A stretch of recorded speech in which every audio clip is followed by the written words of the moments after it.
Hey there guys, this is Reckles with WTBGold, and today we're farming up some BoEs, those super expensive 200,000 gold, 500,000 gold, a bajillion gold items that everyone wants.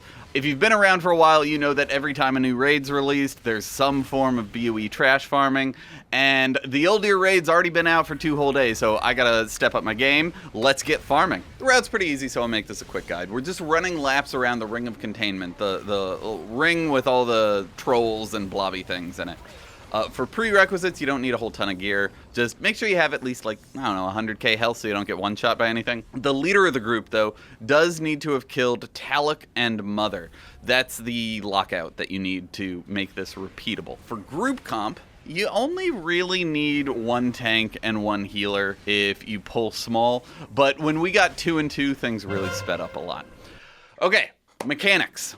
For all you tanks watching, the trash itself isn't really a big deal as long as you only pull 1 or 2 at a time. Nothing really hurts.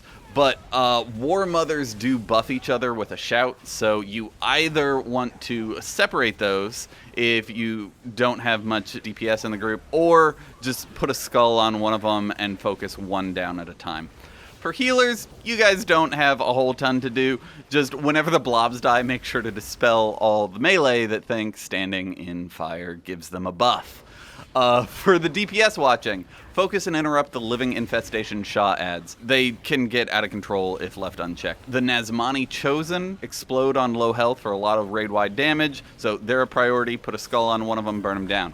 Nazmani Reavers heal if they hit anyone with their little blood pirouette spin thing that they do. So spread for that. And the Ascendants cast a blood shield. If you have any mages in your group, they can actually spell steal it, which saves everyone time. Otherwise, just you melee watching, interrupt it. Final tip for mechanics is to remember to loot. Like, it's really easy to fall into the mindset of raiding and go, go, go, kill, kill, kill. There's no time for looting. No, the goal with all this is to kill, but then loot as many things as you can in as little time as possible. So tanks want to pull as big as you can, but being clean is more important. The Ascendants, Reavers, and Shah adds can heal for a lot if they go unchecked. We experimented a little bit on strats, tried pulling everything and just kiting, and yeah, that didn't go well. Maybe with better gear, you'll be able to speed this up. But once you finish, head back out through the mother area and just reset. I'd recommend the leader of the group throws out a ready check to let everyone know it's all reset and safe to go back in. With the phasing of normal mode and war mode, you can't really see everyone when you're outside. All right, so results. Is this worth it? Up until now, if you were farming BoEs, you were probably killing Sethrak at the Dune Scavenger spot, which is just riddled with RNG.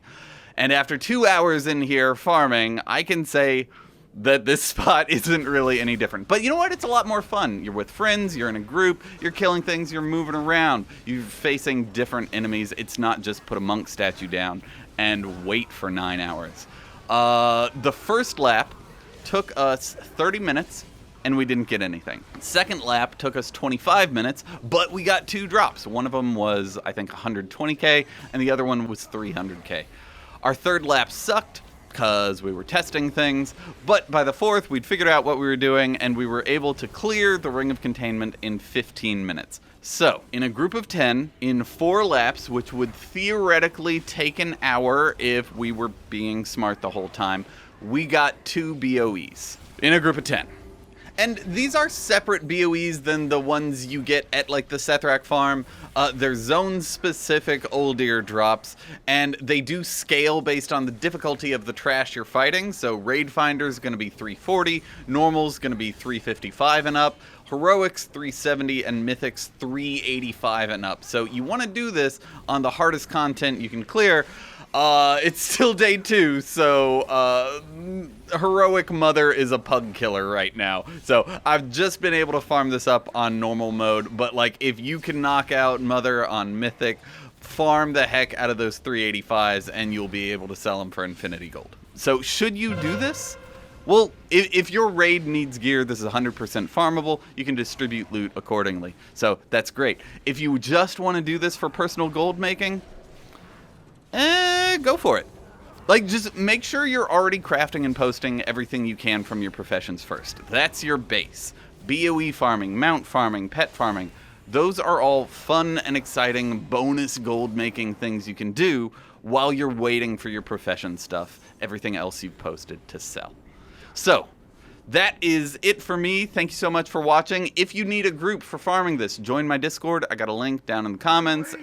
If you enjoyed the video, which is really just kind of a heads up that you can do this, give it a like. That's it for me, though. I hope you guys have a wonderful day. Good luck on your BoE drops, and happy gold making.